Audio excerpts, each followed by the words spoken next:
शुक्लांबरधरं विष्णुं शशिवर्णं चतुर्भुजं प्रसन्नवदनं ध्याये सर्वविघ्नोपशान्तये।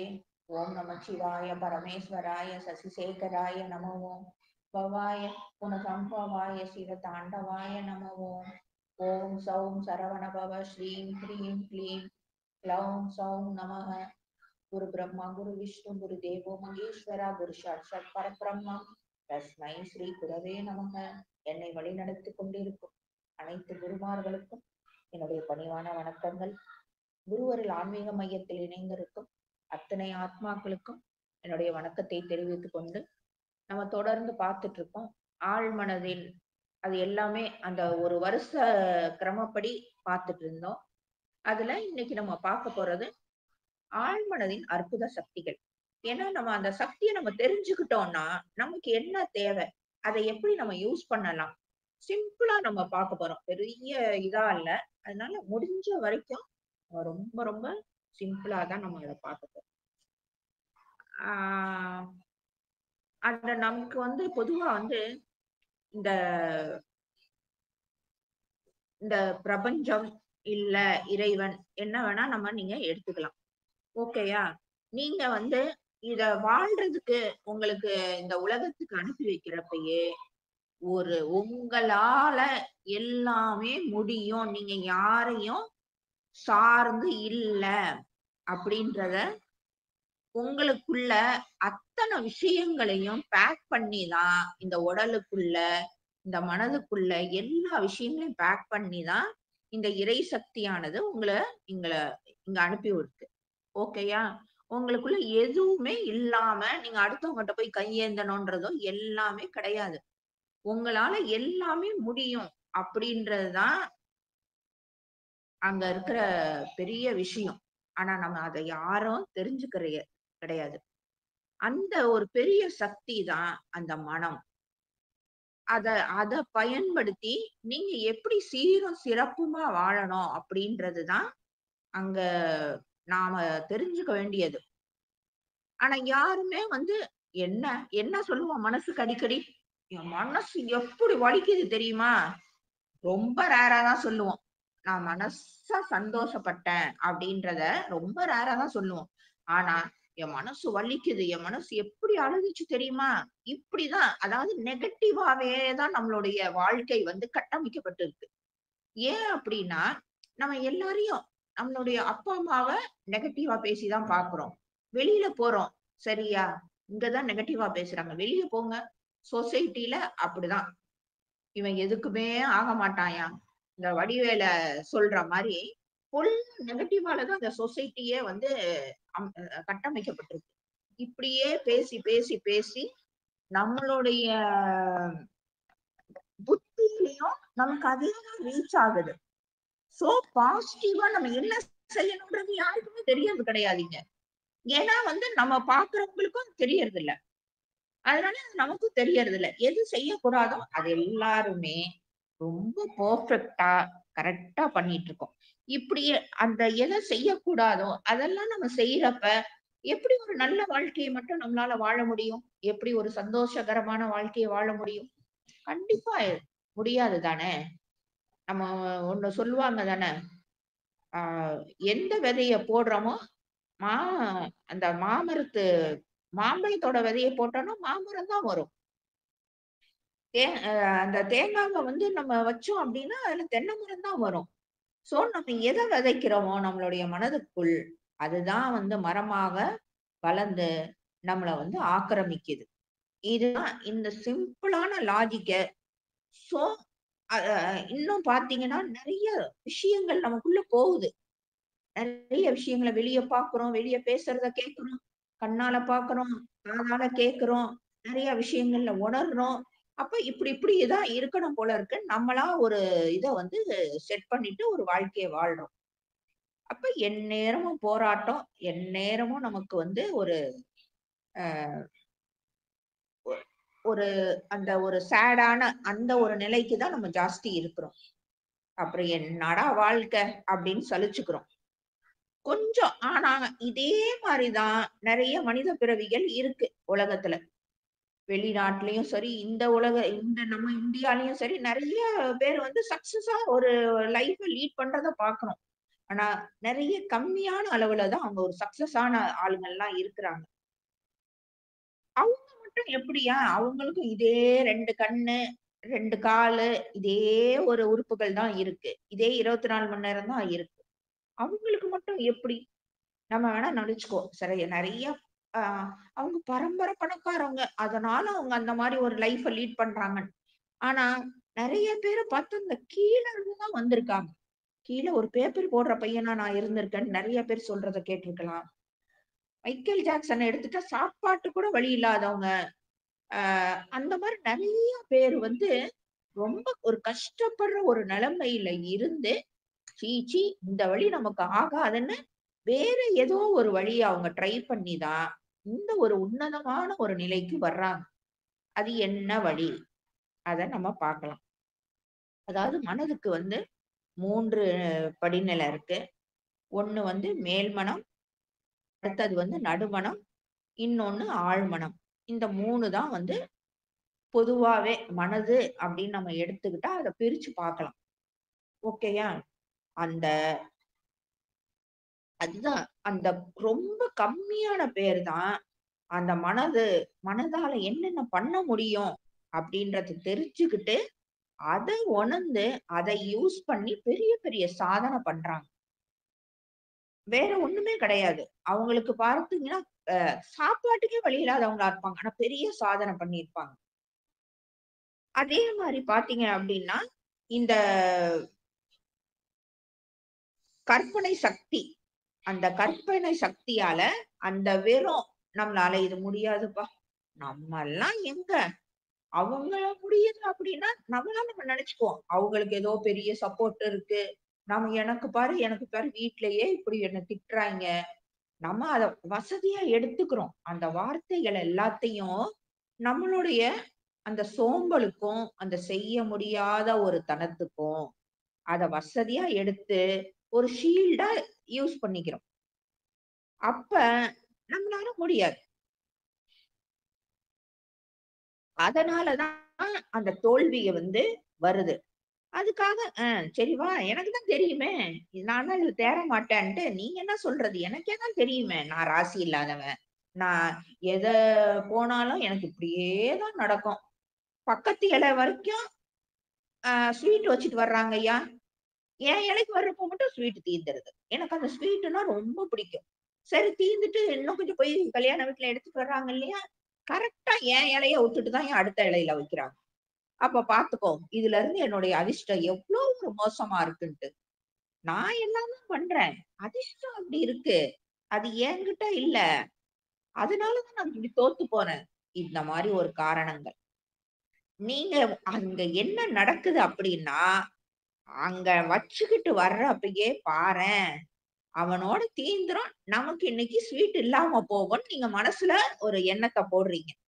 அத உங்களுடைய மனது செயல்படுத்தி உடனே காமிச்சுரும். அங்க நடக்கிற விஷயம் அதுதான். அதுவா அங்க நடக்கல. நீங்களா அந்த உள்ள மனதுல வந்து ஒரு எண்ணத்த போடுறப்ப, அது ஆட்டோமேட்டிக்கா நடந்து உங்களுக்கு காமிச்சு குடுத்துரும். நீங்க ஆனா என்ன அப்பயும் பாரு நம்ம சொல்லுவோம். நான் தான் சொன்னேனே, இந்த பாரு இப்படி தீர்ந்துருச்சு பாரு. இத தானே நான் சொன்னேன் அப்படின்னு. ஆமா, நீ என்ன நெனச்சியோ அத உன் மனசு நிறைவேத்தி குடுக்குது. நீ ஏன் அப்படி நினைக்கிற? எனக்கு இன்னைக்கு பாரு 2 ஸ்வீட்டா கிடைக்கும். எனக்கு கண்டிப்பா கிடைக்கும். அப்படின்ற மாரி பாசிட்டிவா உனக்கு கிடைச்சிருக்கும். நீ தானே நெகட்டிவா நினைக்கிற. அப்போ உன் மனசு சரி நீ இத தான் விரும்புற அப்படின்னு அந்த நெகட்டிவ் தனத்த உனக்கு கொண்டு வந்து குடுக்குது. யார் மேல தப்பு? ஓகேவா? அது ஒண்ணு. அதுக்கப்புறம் அதனால நம்மளுடைய மனதுக்கு நம்ம சரியா பயிற்சி குடுத்து, ஸ் மு மு முக்கியமான விஷயம் நேர்மறையாக சிந்திக்கணும். அதே மாரி நம்மளுடைய உயர்வு நம்ம அடுத்து என்ன பண்ணணும்? நான் இப்படி பெரிய ஒரு மியூசிஷியனா எனக்கு பாட்டு மேல இன்ட்ரெஸ்ட்டா பெரிய மியூசிஷியன் ஆவேன். நான் பெரிய வந்து சயின்டிஸ்ட் ஆவேன். இந்த மாரி நமக்கு எதுல இன்ட்ரெஸ்ட்டோ, நான் அதுல டாப் லெவல்ல வருவேன். அப்படின்னு, அதுக்கு நம்ம என்ன பண்ணணும்? அப்படின்ற இதுலயே நம்மள திங்க் பண்ணி, அதுக்கான அ மனதுக்கு வந்து பயிற்சி குடுத்து, அதையெல்லாம் பண்றப்ப, நம்ம கண்டிப்பாக வளமாதான் நம்ம வாழ்வோம். அதுக்கு அந்த இப்ப 3 படிநிலை சொன்னோம் இல்லையா? அது அந்த 3 படிநிலையில அது எப்படி செயல்படுது அப்படின்றத நம்ம பார்க்கலாம். நம்ம தான் பார்த்தோம். மேல்மனம் மேல்மனம் அப்படின்னா பெரிபேரல் கான்ஷியஸ் மைண்ட் மேல்மனத்துக்கு. நடுமனம் அப்படின்னா சப்கான்ஷியஸ் மைண்ட். ஆழ்மனம் சூப்பர் கான்ஷியஸ் மைண்ட். இத அப்படின்றத யாரு இப்படி 3 இதா பிரிச்சிருக்காங்கன்னா, சிக்மண்ட் ஃப்ராய்ட் அப்படின்ற அவருதான் வந்து அவரு எவ்வளோ நாளா வந்து இன்ன வரைக்கும் மன மனோசக்தியில அவருடைய புஸ்தகங்கள்லாம் டாப் லெவல்ல இருக்கு. ஏன்னா அவரு அக்கு வேற ஆணி வேற பிரிச்சு மேய்ஞ்சிருக்காரு மனத. அப்ப நம்ம வந்து ஆனா இதுல வந்து ஆழ்மனம் தான் நம்மள வந்து அந்த வெற்றிக்கு கூட்டிட்டு போற இந்த 3 மனத்துல அந்த ஆழ்மனம் அப்படின்ற இந்த சூப்பர் கான்ஷியஸ் மைண்ட் தான் நம்மள கைப்பிடிச்சு கூட்டிட்டு போற ஒரு ஆளு.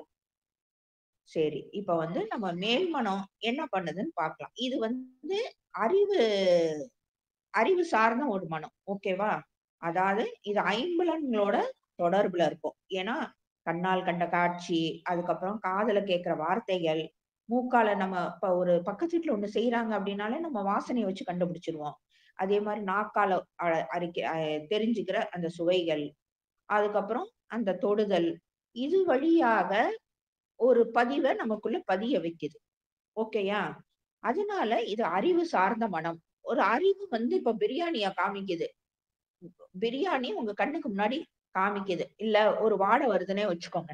அப்ப நம்ம வந்து இல்ல, இல்ல அது பொங்கல்னு சொன்னா, "ஏய் என்ன இஞ்சி பூண்டு வாடை வருது, கறி வேக வைக்கிற வாடை வருது" அப்படின்னு அத பிரிச்சு பார்க்கிறது யாரு? அந்த அறிவு சார்ந்த அந்த மனம். சோ அது வந்து மேல் மனம். அது வந்து லாஜிக்கலா தான் எதையுமே பார்க்கும். அதோடைய இயல்பு அந்த மாரி தான். அதனால தான் வந்து இந்த மனத வந்து மேல் மனத வந்து எப்பயுமே குரங்கோட வந்து ஒப்பிடுவாங்க. ஏன் அப்டின்னா, இது இன்னைக்கு ரைட்டுன்னு சொல்லும் ஒரு விஷயத்த. ஆனா மறுநாளே அந்த விஷயத்த வந்து தப்புன்னு சொல்லும் இந்த மேல் மனது. இது எப்பயுமே அந்த வெளி உலகத்தோட தான் தொடர்பு உடையது. அதுக்கு ஒரு நிலையான ஒரு இதே கிடையாது. மாறிக்கொண்டே இருக்கும். அதனால நம்மளே பார்த்திருப்போம். நம்ம ஒரு புடவை எடுப்போம், இல்ல ஒரு விஷயத்த எடுப்போம். அடுத்தவங்கள கூட நம்ம அத ஒப்பிட்டுக்கிட்டே இருப்போம். "அ பாரு, அவன் பாரு எப்படி சம்பாரிக்கிறான். அவன் பண்ற வியாபாரம் பண்ணியிருந்தா நம்ம நல்லா சக்சஸா இருந்திருப்போமோ? பாரு, அடுத்தவங்க கையில இருக்கிறப்ப தான் அந்த துணியோட வேல்யூ வந்து நல்லா பிரைட்டா இருக்க மாரி தெரியுது. நம்ம கையில எடுத்துட்டு அது வேணான்னு கீழ போட்டுருப்போம். ஆனா, அத இன்னொருத்தவங்க கையில வச்சிருக்கப்ப ரொம்ப நல்லா இருக்கு. ஐயோ! அவங்க கீழ வச்சுட்டாங்கன்னா பரவாயில்லையே! நம்ம எடுத்துறலாமே, எடுத்துறலாமே அப்டின்ட்டு நம்மளுடைய மனது அடிச்சுக்கும்.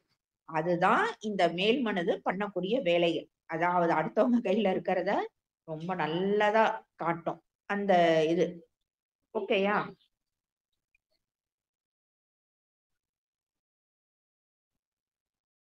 இந்த மாதிரி நம்ம வாழ்ந்துட்டு இருக்கிறப்ப, ஒரு கட்டத்துல ஒரு சலிப்பு வர ஆரம்பிக்கும். அப்ப அதுதான். அடுத்தவன் பாரு, அவன்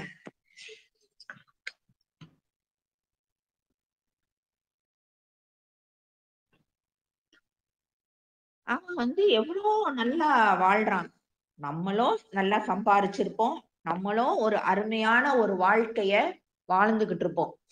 ஆனாலும் நமக்கு அதுல சாட்டிஸ்ஃபை ஆகாது. அடுத்தவங்க வாழ்ற வாழ்க்கை மேல தான் ஒரு இது இருக்கும். சோ, அவரு ஒரு சாதாரண ஒரு டீ கடை கூட அவரு பக்கத்துல இருக்கவரு நடத்திட்டு இருக்கலாம். ஆனா, பக்கத்துல இருக்கவங்க ஏதோ வந்து நல்லா பாரு இவ்வளோண்டு டீ கடை தான். நல்லா சம்பாதிக்கிறாங்க போல இருக்கு. அப்டின்ட்டு நம்ம ஒரு வியாபாரம் பண்ணிட்டு இருக்கத அவங்கள பார்த்து நம்ம மாறுவோம். அப்ப நமக்கு தெரியாத விஷயத்துல கால வைக்கிறப்ப, நம்ம மோசமான நிலைக்கு தள்ளப்படுறோம். இதுதான் மேல் மனதோட வேலை. அதனால தான் இத வந்து அ குரங்கு அப்டின்ட்டு ஒப்பிடுறாங்க. குரங்கு மாரி தாவிக்கிட்டே இருக்கும் அப்டின்ட்டு. அதே ஒருத்தர் வந்து ஆழ்மனத கரெக்ட்டா யூஸ் பண்ண தெரிஞ்சவரா இருக்காருன்னு வச்சுக்கோங்க.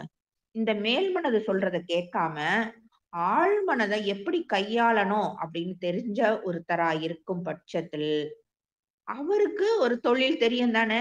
எல்லாருக்கும் ஒவ்வொரு தொழில் ஏதோ ஒண்ணு தெரியும். இல்ல அவங்க வீட்லயே இருக்கிற ஒரு பாரம்பரிய தொழிலா இருக்கும். ஏதோ ஒண்ணு தெரியும். அந்த தொழில கையில எடுத்து, அந்த பழைய அனுபவத்த முதலீடா வச்சு, சமாளிச்சு அந்த இத செய்வாரு.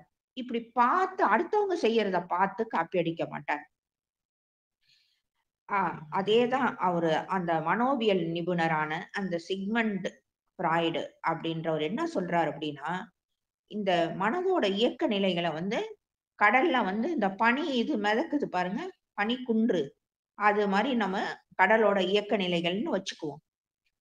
அந்த கண்ணால அந்த பனிக்குன்று கண்ல தெரியுது பாருங்க, அதுதான் மேல் மனம். ஓகேயா? அந்த நடுமனம் அப்படின்றது, அந்த கடல் நீருக்கு அடியில கொஞ்சம் பனி அந்த இது தெரியும். பனிக்குன்று. அது வந்து நடுமனம்.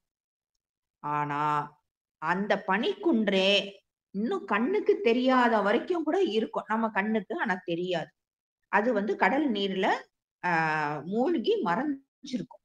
அந்த கண்ணுக்கு தெரியாம கடல் நீருக்கு அடியில மறைஞ்சிருக்கும் மிகப்பெரிய பகுதி. அதுதான் பெரிய பகுதி. அதுதான் ஆழ்மனம். உங்களுக்கு நல்லா புரியும்னு நெனைக்கிறேன். சோ, அந்த கடல் நீர்ல நம்ம கண்ணுக்கு கொஞ்சம் அலசலா தெரியிற பகுதி நடுமனம். தெரியாம இருக்கிற பெரிய பகுதி தான் ஆழ்மனம். மேலாப்ல அந்த கடல் நீர் மட்டத்துக்கு மேலாப்ல தெரியிற அந்த பனிக்குன்று மேல்மனம். சோ, இந்த ஏன் நம்ம வந்து அந்த வெற்றிய நம்ம தொடாம இருக்கோம்னா, நம்ம விருப்பப்படி அந்த ஆழ்மனத இயக்கத் தெரியாம, அந்த மேல்மனதோட இஷ்டத்துக்கு நம்ம நடக்கிறது தான். என் மனசு சொன்னத கேட்டேன் அப்படிம்பாங்க. அது எந்த மனசு சொன்னத கேட்டேன் அப்படின்றது இருக்கு. ஏன்னா மேல் மனது சும்மா நம்மள வந்து எங்கேயாவது மாட்டி விட்டுரும். எங்கேயாவது கோத்து விட்டுரும்.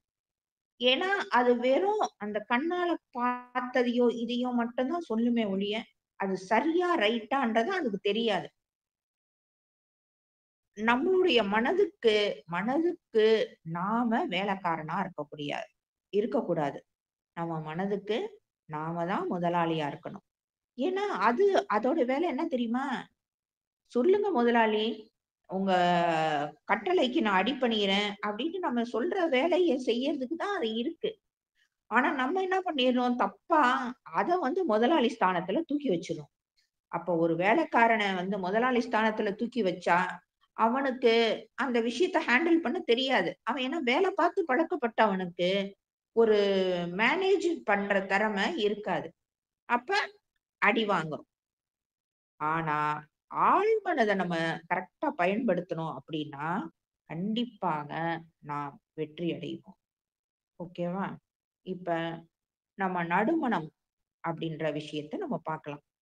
இது வந்து குழந்தை பருவத்திலிருந்து தான் இந்த நடுமனமானது உருவாகுது. அதாவது மேல் மனதுக்கும், ஆழ் மனதுக்கும் கனெக்ட் பண்ற ஒரு விஷயமாக இது வந்து செயல்படுது. நமக்கு என்ன அதாவது ஒரு ஒரு நாய பார்க்குறோம்னு வச்சுக்கோங்க. நம்ம ஓடுறதுக்கு ரெடி ஆகுறோம். அது தொரத்த போகுது அப்படின்றப்ப, நம்மளுடைய இது அந்த நடுமனம், "ஏய் ஓடு, ஓடு" அப்படின்னு அந்த முதல்ல ஏதாவது ஒரு நடந்த ஒரு நிகழ்வ, "நீ அன்னைக்கு இப்படித்தானே பண்ணி தப்பிச்ச. அதே மாரி இப்பயும் பண்ணு." அப்படின்னு நமக்கு எடுத்து குடுக்கும்.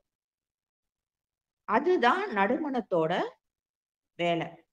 அதே மாதிரி அது எல்லாத்தையும் பதிய வைக்கும். நம்மளுடைய மனதுல நல்லதோ, கெட்டதோ எல்லாத்தையும் பதிய வைக்கும்.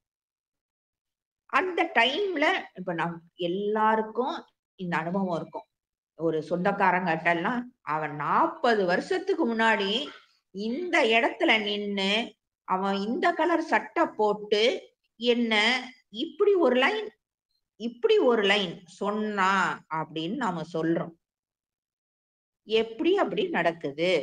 நம்ம ஆனா சொல்லுவோம், "ஏ நேத்து சாப்பிட்டதே எனக்கு ஞாபகம் இருக்காதுடா. நான் ஒரு ஞாபக மறதிடா" அப்படின்னு சொல்லிக்குவோம். ஆனா 40 வருஷத்துக்கு முன்னாடி என்ன என்ன டேட்டு?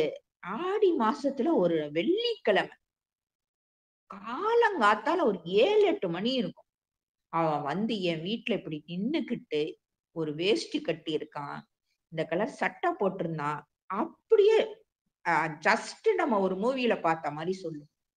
எப்படி இப்படி நடக்கும்? அத தான் எடுத்து குடுக்கிறது தான் இந்த நடுமனதோட வேலை. சோ, அது எல்லாமே அந்த நடுமனதுல பதிவாயிருக்கு. அதாவது நம்ம இந்த டேப்பு அந்த மாரி சொல்லுவோம் இல்லையா? ரெக்கார்டிங் அது மாரி அது வந்து பதிவாயிருக்கிறது. கரெக்ட்டான நேரத்துல "இந்தா" அப்படின்னு சொல்லும். "ஏ அப்படியெல்லாம் நடக்கல" அப்படின்னு நம்ம யாராவது நடுப்புற ஊடால இருக்கவங்க சொல்றாங்கன்னா, "உனக்கு தெரியுமா? இத விட அதுக்கும் ஒரு 10 வருஷத்துக்கு முன்னாடி அவன் என்ன தெரியுமா பண்ணான்? நானும் அவனும் 10 வயசா இருக்கிறப்ப, அவன் என்ன இப்படி வந்து நல்லா பேசிக்கிட்டே வந்து தள்ளி விட்டான் தெரியுமா? இந்த தெருவுல தான் நாங்க நடந்து போய்க்கிட்டு இருந்தோம்." அப்படின்னு சொல்லும். சோ, கரெக்ட்டா அந்த எடுத்து, எடுத்து, எடுத்து, எடுத்து குடுத்து வரிசையா அடுக்கும். அதுதான் இந்த நடுமனதோட வேலை. ஒருத்தர நம்ம ரோட்லயே பார்க்குறோம்னு வச்சுக்கோங்க. "எங்கடா இவர பார்த்த மாரி இருக்கலாமே! பார்த்த மாரி இருக்கே! இவர் யாரா இருக்கும்?" அப்படின்றது நம்ம அ திடீர்னு அவர பார்க்கவும் நமக்கு தோணும். ஆனா கண்டிப்பா அவர பார்த்திருக்க மாட்டோம். அவரு எங்கேயோ இருந்திருப்பாரு. நம்ம எங்கேயோ இருந்திருப்போம். நம்ம திடீர்னு ஒரு கட்டத்துல அவர வந்து சந்திக்கிறோம். ஆனா, கொஞ்ச நேரத்துல பார்த்தீங்கன்னா, ஒரு சமயம் நம்ம 7த் படிச்சோமே, அவனா இருக்குமோ? அப்படின்னு ஒரு விஷயத்த அங்க நம்மளுடைய நடுமனது எடுத்துக் குடுக்கும். அப்ப நம்மளே தாங்காம சில சமயம் போய் கேட்போம். "டேய் நீ வந்து சுந்தரா?" அப்படின்னு கேட்போம். அது பெரும்பாலும் ஆமாவா இருக்கும்.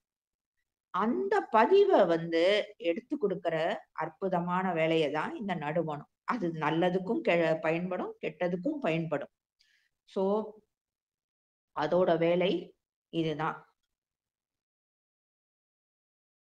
இந்த மாதிரி நல்ல கெட்டது அத்தனையும் இந்த நடுமனம் ரெக்கார்ட் பண்ணி வச்சுக்குது. சோகமான நினைவுகளையும் அது எடுத்துக் குடுக்கும். நல்ல நினைவுகளையும் அது எடுத்துக் குடுக்கும். ஆனா நமக்கு தான் சோகமே தேவையில்லன்னு சொல்றோமே! அப்ப எதுக்கு நம்ம நடுமனது சொல்றத கேட்கணும்? தேவையில்ல தானே! அதனால அந்த நடுமனதோட ஆலோசனைப்படி நம்ம நடந்துக்கிறோம்னு வச்சுக்கோங்க. தோல்வியையும் சந்திக்கணும், வெற்றியையும் சந்திக்கணும். ஆனா, நம்ம நம்மளுடைய ஆழ்மனத மட்டும் பயன்படுத்தி, நான் யாரு? எதுக்காக இந்த பூமியில நான் பிறந்தேன்? சரி, பிறந்திருக்கோம். பிறந்தாச்சு. நான் வந்து இந்த மாரி ஒரு வெற்றிகரமான வாழ்க்கைய நான் வாழணும். சக்சஸ்ஃபுல்லா சக்சஸ் ஆன ஒரு வாழ்க்கை மட்டும் தான் நான் வாழணும். ஒரு பணக்காரனா இருக்கணும். ஒரு அருமையான ஒரு பிசினஸ் மேனா இருக்கணும். அருமையான ஃபேமிலி மேனா இருக்கணும். அப்படின்னு நம்ம என்னென்ன லிஸ்ட் போடுறோமோ, அதை எல்லாத்தையும் நம்மளுடைய ஆழ்மனது தான் நமக்கு செஞ்சு குடுக்க போகுது. ஓகேயா? ஸோ இந்த ஆழ்மனது இருக்கிறதிலேயே ரொம்பவே முக்கியமான இது. அதனால நம்ம இத கொஞ்சம் நல்லா கவனமா கேட்டுக்கணும். இது ரொம்பவே பவர்ஃபுல்லானது. அதாவது என்ன, அ மந்திரத்துல மாங்கா விளையிறதுன்னு சொல்லுவாங்க தானே! அப்படி கூட நம்ம வச்சுக்கலாம். ஏன்னா, இது இந்த சக்தி தான் நமக்குள்ள பேக் பண்ணி நம்மளுக்கு இறை சக்தி அனுப்பி வச்சிருக்கு. இந்தா உனக்கு ஒரு மாய சாவி குடுக்குறேன். இத ஓப்பன் பண்ணி என்ன வேணா உனக்கு தேவையானத எடுத்துக்கோ. அப்படின்றத குடுத்து அனுப்பியிருக்காங்க. நம்ம அந்த சாவிய தொறக்கறதே கிடையாது. சாவிய வச்சுக்கிட்டு இத யார்றா இத எடுத்து அத தொறந்து அதுக்குள்ள இருக்க அட போங்கடா! தொறந்து வச்சிருக்கதையே நம்ம அனுபவிச்சுட்டு போவோம். அப்படின்ற மாரி நம்மளுடைய மைண்ட் செட் வந்துருது. இந்த ஆழ்மனதோட சக்தி என்ன அப்டின்னா, உண்மையிலேயே இந்த பிரபஞ்சத்தையே என்னன்னு பாத்துரலாம் அப்படின்னு நம்ம முழுசா நம்ம நிக்கிறோம் அப்படின்னா, அதுக்கான சக்தியை நமக்கு குடுக்கும். ஒவ்வொரு மனுஷ பிறவிக்கும் இறை சக்தி வாரி வழங்குன ஒரு அற்புத ஒரு சக்தி தான் இந்த ஆழ்மனம். ஏன் நம்ம சமூகத்துல முக்காவாசி பேரு வந்து ஏழைகளா, இவ்ளோ கஷ்டப்படுறவங்களா, காசுக்கு கஷ்டப்படுறவங்களா இருக்காங்க. ஆனா சிலர் மட்டும் தான் கோடீஸ்வரர்களா, அதுதான் அவங்களுடைய வாழ்வாதாரத்தையே மாத்தி வேற லெவல்ல போறாங்க. இந்த சில பேர் ஆனா வறுமையில இருந்தாலும், சில பேர் மகிழ்ச்சியா இருக்கிறேன் அப்படின்று சொல்றவங்களும் இருக்காங்க. அதனால ஆனா இன்னொன்னு இதுல முக்கியமானது, ஏன் நம்ம வந்து நான் வந்து இன்னைக்கு அ ஒரு பிரைம் மினிஸ்டர் ஆகணும் அப்படின்றத நீங்க உங்களுடைய ஆழ் மனதுல அதுக்கான டெக்னிக்ஸ் எல்லாம் இருக்கு.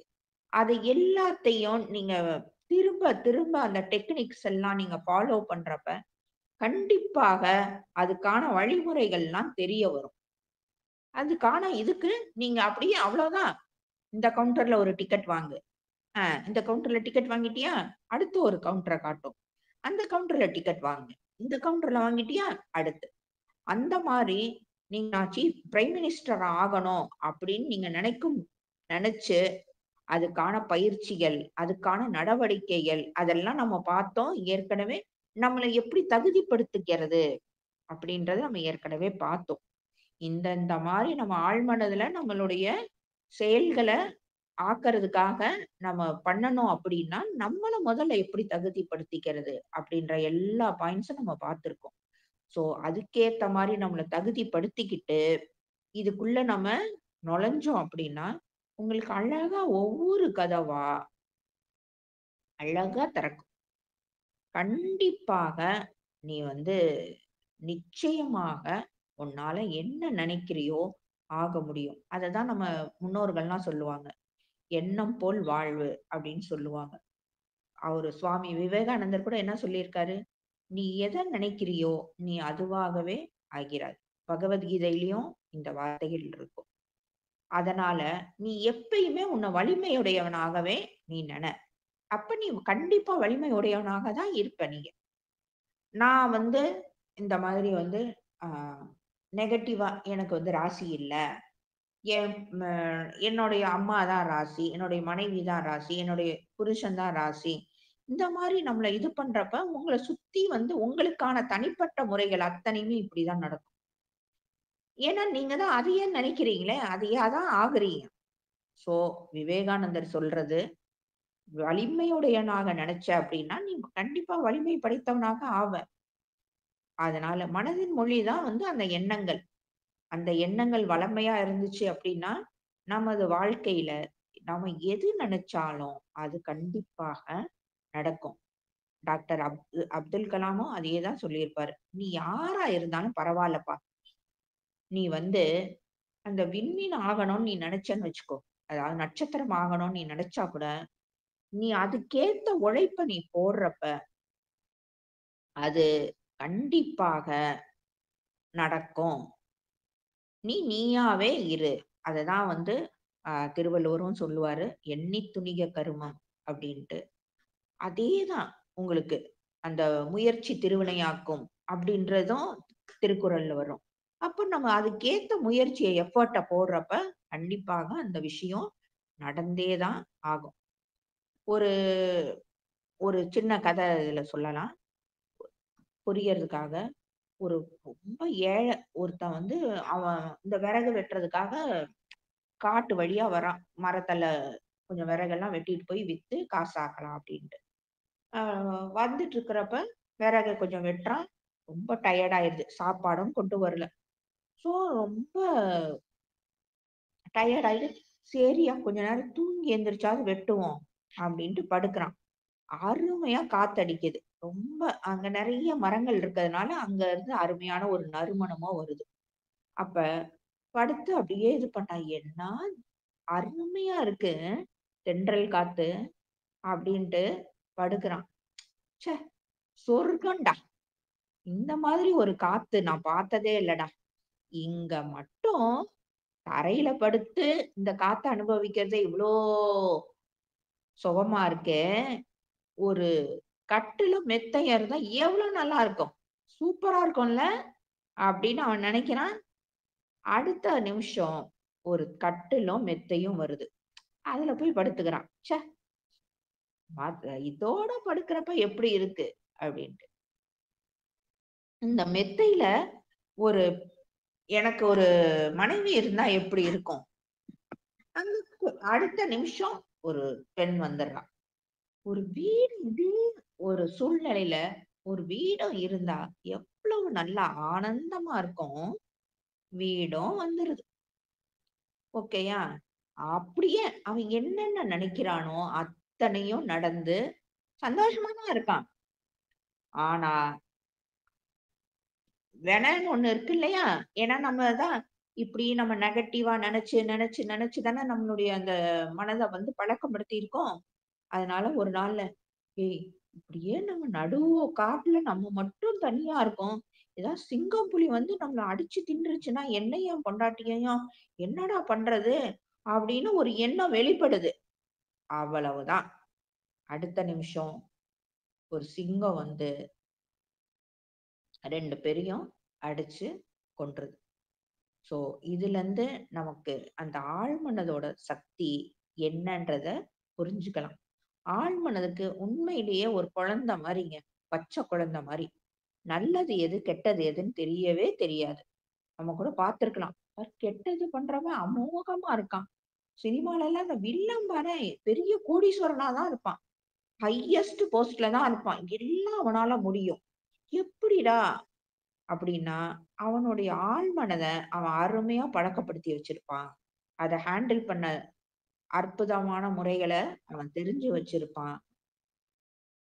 அத எல்லாத்தையும் அவன் கரெக்ட்டா பண்றப்ப, அந்த மனசுக்கு தான் இது தப்பு அப்படின்றது தெரியாதே.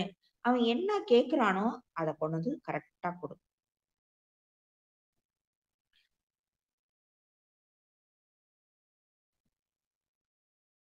இன்னொரு நடந்த சம்பவத்தையும் ஒண்ணு பார்க்கலாம்.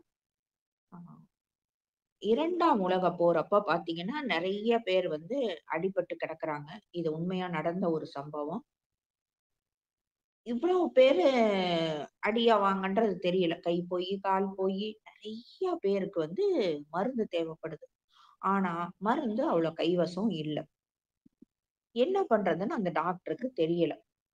அவரு அந்த ஹெட் டாக்டர்.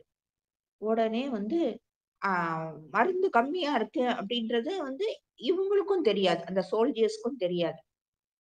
இவரு வந்து திங்க் பண்றாரு. எல்லாருக்கும் டாக்டர் என்னால வலி தாங்க முடியல. எல்லாரும் அட் அ டைம்ல கத்துறாங்க. இவரு யாருக்குன்ட்டு வந்து பாகுபாடு பார்ப்பாரு. அப்படி ஒரு டாக்டர் பார்க்கக்கூடாது தானே! அப்படின்னா என்ன பண்றதுன்னு யோசனை பண்றாரு. இருக்கிற வரைக்கும் மருந்த போட்டுட்டு, அதுக்கப்புறம் வெறும் டிஸ்டில் வாட்டர அவருடைய சிரிஞ்சுல இது பண்ணி எல்லாருக்கும் ஏத்திர்றாரு. இந்த மருந்த போட்ட கையோடயே உங்க எல்லாருக்கும் வலி வந்து நல்லா விட்டுரும். காயம்லாம் நல்லா ஆறிரும்.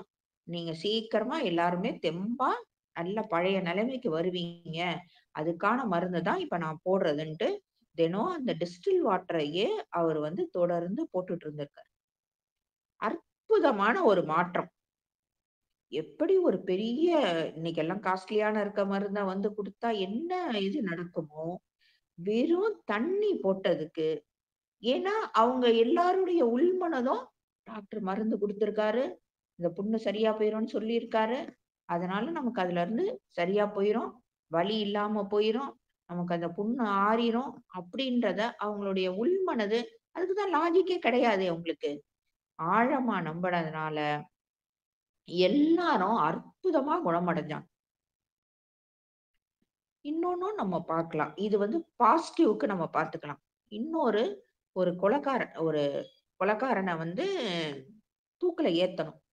ஓகேயா? சரி அவன எப்படியும் கொல்லப்பட போறான்.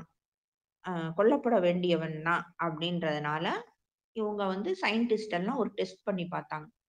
ஓகேயா? ஒரு சின்ன ஒரு ஷாக் மாரி அவனுடைய கால்ல வந்து குடுத்தாங்க. குடுத்துட்டு அவ்வளோதான். ஏன்னா, உனக்கு உனக்கு தூக்குல போடுறதுக்கு கயிறு இல்ல.